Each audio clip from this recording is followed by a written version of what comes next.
Hello everyone, स्वागत है दोस्तों सभी का इंजीनियर्स वाला में। आई एम अभिनेश, आप सभी का दोस्त। सभी को गाइस सुबह सवेरे नमस्कार and very very good evening to all of you.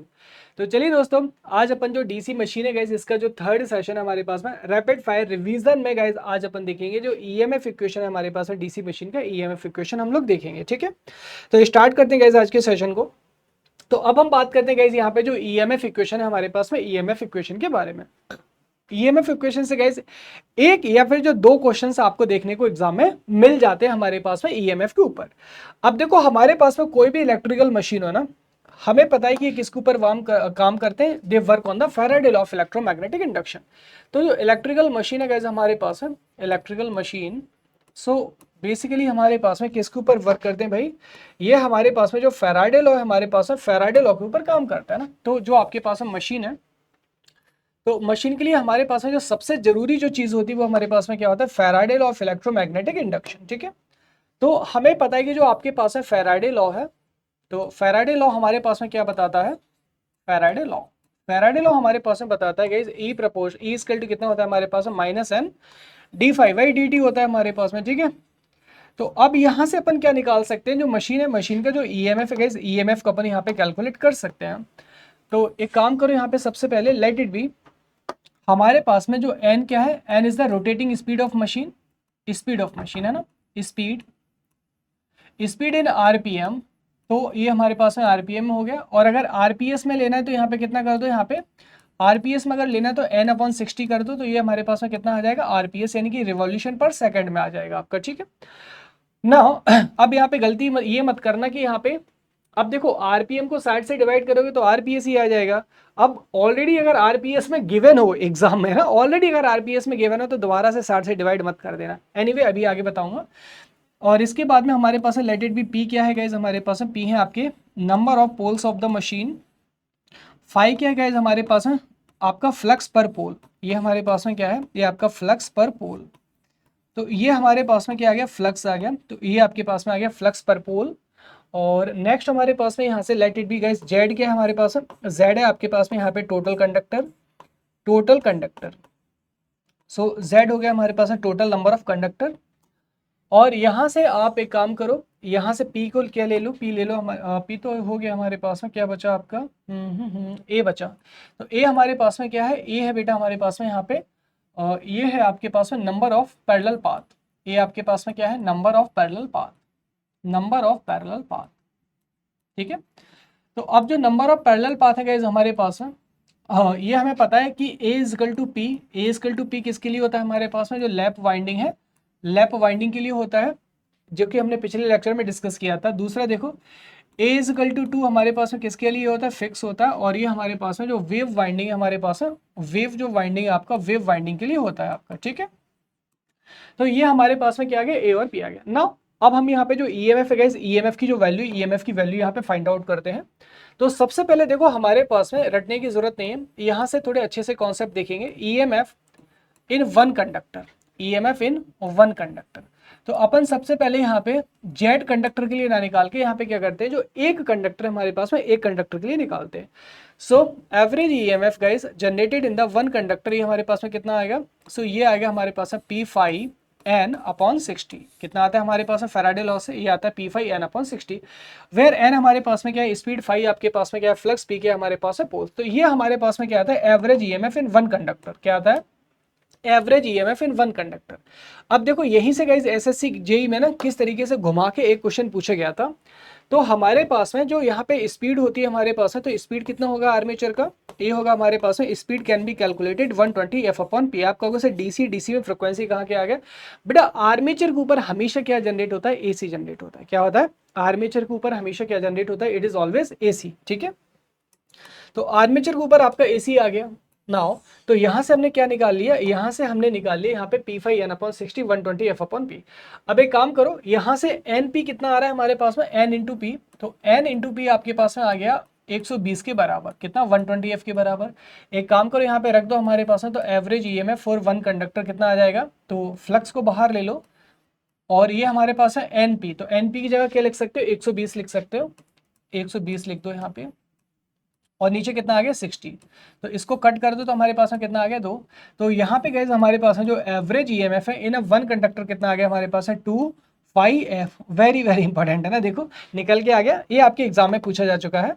तो ये हमारे पास में क्या निकल के आ गया, average EMF in one conductor आपका निकल के आ गया, ठीक है ना। चलो बढ़िया। अब फटाफट से यहाँ पे हमारे पास में जो टोटल यहाँ पे हमारे पास में टोटल ईएमएफ है इसकी वैल्यू निकाल लेते हैं। तो ईएमएफ फॉर जो जेड कंडक्टर, तो यहाँ पे नेक्स्ट अपन ले लेंगे जो ईएमएफ है हमारे पास में ईएमएफ फॉर जेड कंडक्टर। तो हमारे पास में जो नंबर ऑफ जेड कंडक्टर है गाइस, जेड कंडक्टर के लिए यहाँ पे ईएमएफ देख लेते हैं। तो हमारे पास में जो जेड कंडक्टर है इसके लिए ईएमएफ कितना आ जाएगा, सो ईजी जो हमारे पास में होगा ये आ जाएगा आपके पास में P5 ZN divided by 60 into A. तो ये हमारे पास में जो फाइनल ईएमएफ है गाइस, फाइनल ईएमएफ हमारे पास में निकल के आ जाता है। ओके, अब अगर आप यहाँ पे थोड़ा सा ध्यान से देखते हैं, अगर आप यहाँ पे थोड़ा सा ध्यान से देखते हैं ना, तो आप देखेंगे हमारे पास में कि एक ऑलरेडी कंस्ट्रक्टेड मशीन के लिए मान लीजिए हमारे पास में क्या है, एक जो आपके पास में मशीन है, एक मशीन आपकी यहाँ पे बन चुकी है। तो यहाँ पे हमारे पास है आपका जो पोल्स है हमारे पास में, और जो नंबर ऑफ कंडक्टर्स है ये हमारे पास में कांस्टेंट हो गया, साथ में number of parallel path constant हो गया, और हमारे पास में 60 तो आपका कांस्टेंट ही है। तो यहाँ पे guys poles, number of conductor और ए, इसको अपन क्या ले सकते हैं, कांस्टेंट ले सकते हैं। क्या ले सकते हैं, यहाँ पे इसको अपन कांस्टेंट ले सकते हैं, है ना। अब देखो हमारे पास में इसको अपन कांस्टेंट ले सकते हैं। तो यहाँ पे हमारे पास में जो ईजी है गाइस, यहाँ पे ईजी कितना आ गया, Eg is directly proportional to the n5। कितना आ गया, ईजी हमारे पास में आ गया डायरेक्टली प्रोपोर्शनल टू n5। तो इसको आप यहाँ पे इस तरीके से लिख सकते हैं कि हमारे पास में जो eg1 है, सो eg1 हमारे पास में अपॉन eg2, और ये क्या आ गया हमारे पास में, ये आ गया हमारे पास में n1 अपॉन n2, और ये हमारे पास में कितना आ गया 5 अपॉन 5।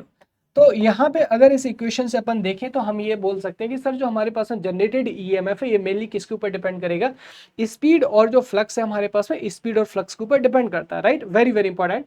तो हमारे पास में जो जनरेटेड ईएमएफ है डीसी जनरेटर का, ये मेनली किस पे डिपेंड करेगा, हमारे पास में स्पीड और जो फ्लक्स है, स्पीड और फ्लक्स पे डिपेंड करेगा। चलिए कुछ प्रीवियस ईयर के क्वेश्चंस को गाइस यहाँ पे देख लेते हैं। तो पहला क्वेश्चन है हमारे पास में 6 pole lap conductor DC generator has 408 conductor and armature circuit resistance आपको दे रखा है 0.06 ohm. If conductor are reconnected from a wave winding, other things remaining unchange, the value of the armature circuit resistance. तो हमारे पास में जो armature circuit resistance है, आर्मेचर सर्किट रेजिस्टेंस कितना होगा। ये देखो मैंने आपको इससे पहले वाले लेक्चर में जो कॉन्सेप्ट है ना, ये वाले कॉन्सेप्ट आपको समझाए थे। तो अब देखो यहाँ पे ना बहुत ही सिंपल क्वेश्चन है, आप इसको आराम से निकाल सकते हैं। तो मैंने आपको क्या बताया था कि in case of lap winding और in case of wave winding, power हमारे पास में कैसा होता है, पावर आपके पास में रिमेन्स अनचेंज होता है। तो इसको अपन क्या लिख सकते हैं, इसको लिख सकते हैं I L square into R L, और इसको क्या लिख सकते हैं हमारे पास में I W square into R W, ये लिख सकते हैं ना। और यहाँ पे जो करंट होता है हमारे पास में, करंट मैंने क्या बताया था, नंबर ऑफ पैरेलल पाथ के डायरेक्टली प्रोपोर्शनल होता है। तो यहाँ पे कितना आ जाएगा हमारे पास में, ये आ जाएगा A L square into R L, और ये कितना आ जाएगा हमारे पास में, ये आ जाएगा हमारे पास में A W square into R W. Value किसकी पूछी गई, आर डब्ल्यू पूछा गया हमारे पास, है ना। तो नंबर ऑफ पैरेलल पाथ हमारे पास में 6 पोल लैप वाइंडिंग है ना। तो हमारे पास में ए की वैल्यू कितनी होगी, आपके पास में 6 हो गया। तो ये हो गया हमारे पास में 6 स्क्वायर आर एल। तो ये हमारे पास में यहाँ पे आर्मेचर सर्किट रेजिस्टेंस कितना दे रखा है, 0.06 आपको दे रखा है, ठीक है। इसके बाद यहाँ पे पूछा गया है हमारे पास में तो ए डब्ल्यू कितना हो गया हमारे पास है, ए डब्ल्यू आपके पास है 2 स्क्वायर हो गया हमारे पास है। और ये हमारे पास में कितना हो गया, आर डब्ल्यू आपको निकालना है। क्या करना है यहाँ पे, जो R W guys, R W यहाँ से निकालना है। तो जस्ट आप यहाँ पे वैल्यू पुट कर दीजिए अब, है ना। आप जस्ट यहाँ पे वैल्यू पुट कर दो। तो ये हमारे पास में कितना हो जाएगा आर डब्ल्यू, तो आर डब्ल्यू हो गया हमारे पास में छकने के 36, और ये कितना हो गया हमारे पास में 0.04 हो गया हमारे पास में, और ये कितना आ गया हमारे पास में, ये आ गया आपके पास है 4, है ना। तो यहाँ पे हमारे पास में जो आर डब्ल्यू गाइस, इसको जस्ट कैलकुलेट कर दीजिएगा। तो आप थिंक आपके पास में जो ऑप्शन डी है हमारे पास में, ऑप्शन डी आपका यहाँ पे निकल के आ रहा होगा। ओके, नेक्स्ट अपन देखते हैं हमारे पास में। तो यहाँ पे देखिए why do we use a carbon brushes in electrical motor, है ना। इलेक्ट्रिकल मोटर में हम जो कार्बन ब्रशेस है, कार्बन ब्रशेस को क्यों यूज करते हैं हमारे पास में, to transfer the electricity to the commutator to prevent the short circuit sparking, strength in the armature और prevent the wear and tear. तो ये जो क्वेश्चन है गाइस हमारे पास में, आपको यहाँ पे इसका जो आंसर है कमेंट सेक्शन में देना है, कमेंट सेक्शन में, ठीक है। तो ये जो क्वेश्चन है गाइज यहाँ पे आपको जो कमेंट सेक्शन है, कमेंट सेक्शन में आपको इसका आंसर जो है गाइज यहाँ पे देना है। नेक्स्ट लेक्चर में मैं आपको बताऊंगा कि हमारे पास में इसका आंसर आपका क्या था, ठीक है।